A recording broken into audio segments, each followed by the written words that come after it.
have your sufferings in your life, look to the passion of Christ. Whenever you are confused, look to Christ.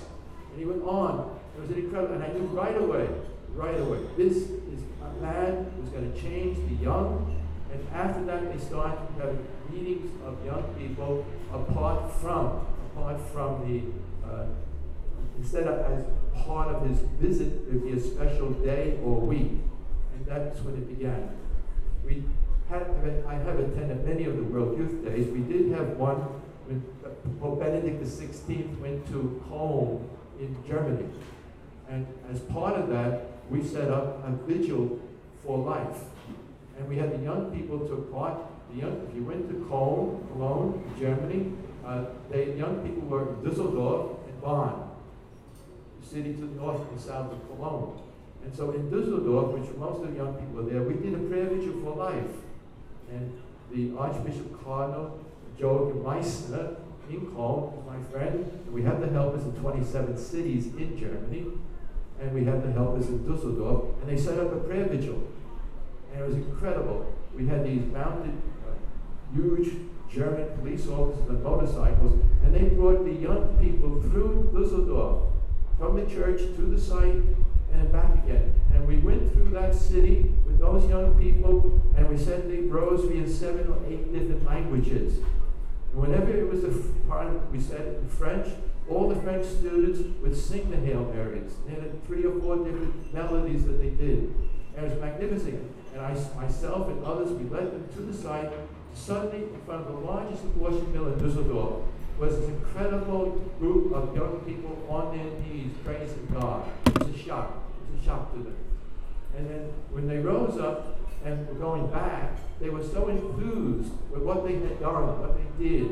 I couldn't stay up with them. They just left me behind, going back to the church. This is happening all over the world. All over the world. I was in Riga, Latvia. Latvia is on the Baltic Sea, and the young people brought me there. And it was very interesting. When I went to Latvia, you see, in Eastern Bloc countries, atheism was imposed. We don't realize that. And it was imposed, and they resisted. They resisted to the point of going to the gulags. They resisted to the point of death. And they just couldn't wait till their churches be reopened again. And I had the privilege at that time, this old man comes in a cardinal, dressed in the scarlet classic, and it was fitting so. He was coming from the prison camp back to his seat. And he is a leader. He is a leader. And we need that today. You know, when the bishop is made a bishop, they give him a special cassock. And it's a scarlet. I had to tell you this, in this course of life, through these 45 years, sometimes we did things that were not legal, and they would bring us away. We'd be arrested. You know, what they call Operation Rescue in America. They block the doors of the clinic and things like that. So I was arrested more than once. And my peers said to me, Phil, you'll never be a bishop. I said, what do you mean I'll never be a bishop? You were arrested more than once. I said, I know, but I said, did they change the rules? I thought I was one up on you guys being arrested.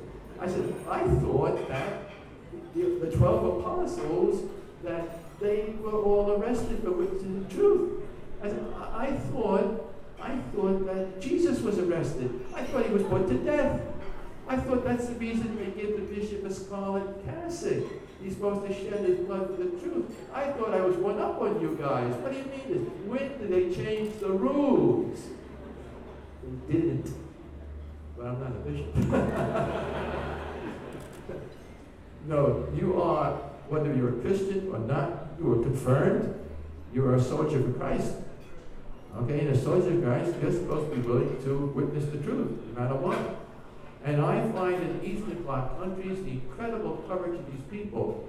And they're way ahead of the West now. Trust me, they're way ahead of the West.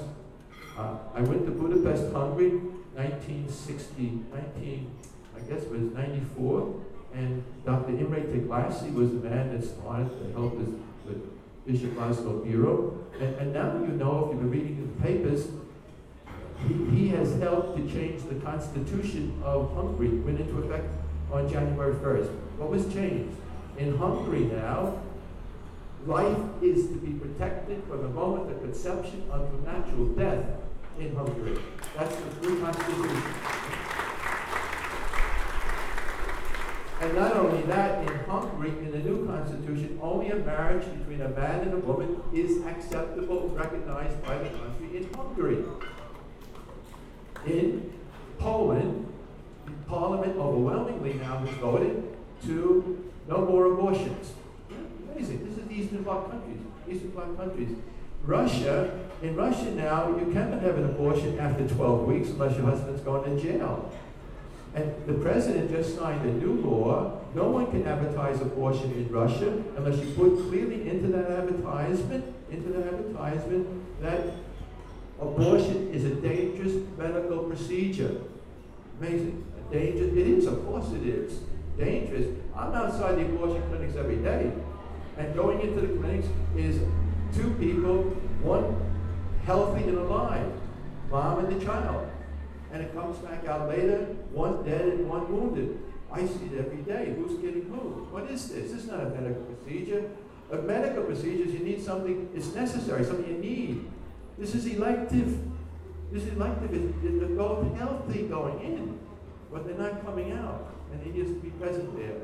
So what happens in the Eastern Bloc countries, they, one after the other, I went to Budapest, I have to tell you this, I went to Budapest, Hungary, and beforehand they wanted to know who I was. I said Monsignor Reilly. But in Europe, Monsignor is a term that is used for the bishop.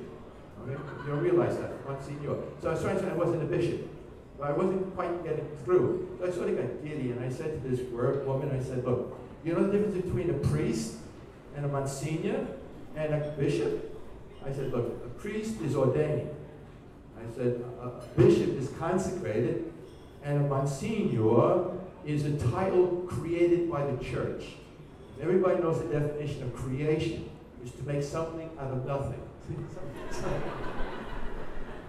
I still couldn't get across it. I was going along, and finally I got to a point where she pretty much got, there was something between a bishop and a Monsignor, but she ended put down, and I got to Budapest, Hungary, the great cathedral, St. Stephen's Cathedral, and I saw the church was all lit up. It was in the evening. It looked like it was a full church. I said, this can't be a pro-life mass. What's going on? I walked into the sacristy. It was filled with priests. I said, what did she put down? What did she put down?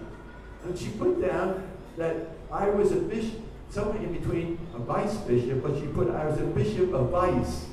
And everybody wanted to come to see the bishop of vice, including the priest. And I got there, as my God, they think I am a bishop. I am a fixed here. And so I dressed and everything else, and there's a little bit of problem with the language there, the Hungarians and the Irishmen. And I went to go out, and as I went to go out of the sacristy into the sanctuary, they all went. So I thought it was a Hungarian greeting, so I went back to them. And they repeated it again. They went. So I repeated it. It's like this, a little thick. I goes, oh my God, they want the mitre. I don't have a mitre. I don't have a bishop's hat. But they wouldn't let me out of the sacristy into the sanctuary without it. So I went back, and the only thing I had was an old baseball cap with me. So I went over to I took the cap and said, what am I going to do? I can't get out there without it.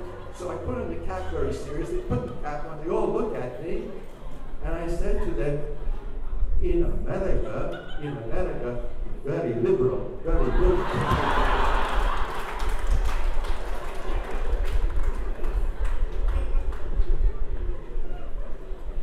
So we went out to the sanctuary. I went out to the sanctuary, and I looked to my left. I saw the cardinal there. I got that hat off so fast. But you know, great things are happening in the East. And there was a man I knew, was a Jesuit father. His name was Father Walter Chisek. And he went to Russia to bring God to Russia. But he was arrested as a Vatican spy. And he was put in the gulags. And he was there for 25, 30 years. He finally got released. And when he got released, he started, amazing, in Russia now. He started the Easter Vigil at 9 o'clock at night. He was giving out Holy Communion. 9 o'clock next morning, he was still giving out the Eucharist. People from far and wide heard, there is a priest. This is in Russian. And they were coming, and he finally said, my God, because you see, they suffered for their faith. Atheism was imposed upon them. They died for their faith. Amazing, you go there. And so now what happened was they having the opportunity, but unfortunately, there was two spies were arrested in Englewood, New Jersey, in America, and the Russian government had told us that Father Walter Chizik was dead. So they said he's alive. They wanted to have an exchange. They brought him over in exchange for the prisoners. And when he arrived in America, he said he saw the churches. And he said, oh, thanks be to God, they're all open. And he went in to these open churches, and he said, my God, they're empty. Where are the people? Where are the young people? Who did this to you? Who did this to you? An enemy. You see, what happened is this, in the world where they were imposed, atheism was imposed upon them, they resisted and they could not wait until their churches opened once again. In America, in Western Europe, and I dare say in Australia, no resistance. We became atheists without knowing it. Slowly but surely, in the name of choice. One value after another was removed from our laws, and we were told, you have to allow this in the name of choice. In the 10 Commandments of God, one by one, destroyed. And then the values which were counter to that were put into the law and enforced upon us that if you don't allow these people to do this, you will be prosecuted. Incredible. If you understand what, for example, I'll give you an example. Thou shalt not kill an innocent human person. Fifth commandment of God. How are you going to remove that one? Honor thy father and thy mother. How are you going to remove that one? Keep holy the Lord's day. How are you going to remove that one? They're all gone. How are they gone? How did they do it? Well, they convinced us in a very subtle way. You see, we had Roe v. Wade decision, right? People down there protesting, 500,000 young people in the United States. Roe v. Wade was supposed to remove protection of the law for the unborn children. That's what people think. No. Roe v. Wade was the end of Western civilization. That's what it was. It wasn't the beginning of a culture of death. It was the end of the culture of life and the final culmination of the culture of death. Let me explain. Roe v. Wade, before it, there was a whole philosophical battle took place. Our founding fathers said in our Declaration of Independence, there are certain truths you don't argue about. They're self-evident. What is one of those truths? That life comes from God, not from the state, not from any individual, and life is sacred, and no one has a right to take an innocent human life, period. And if you do, you lose credibility. We will declare our independence. Self-evident. That's over. The Declaration of Independence is gone. What did they do? Roe v. Wade said before it, we believe that the right to life was God-given, absolute, no exceptions. No matter what the quality of your life, no one could take your life. Now, we reversed it. In Roe v. Wade, it wasn't a judicial decision. They legislated from the bench. And they divided the time of gestation and pregnancy into 3 trimesters. And they started to use different language. And what they started to say is, until the child is capable of standing on its own, of meaningful existence, until the quality of the life of the child is acceptable, it has no rights. And so they divided up. In the first trimester, 3 months, they said the child has absolutely no rights. You can kill it for any reason. And so what we're doing is this. We took and we said, we turned everything on its head.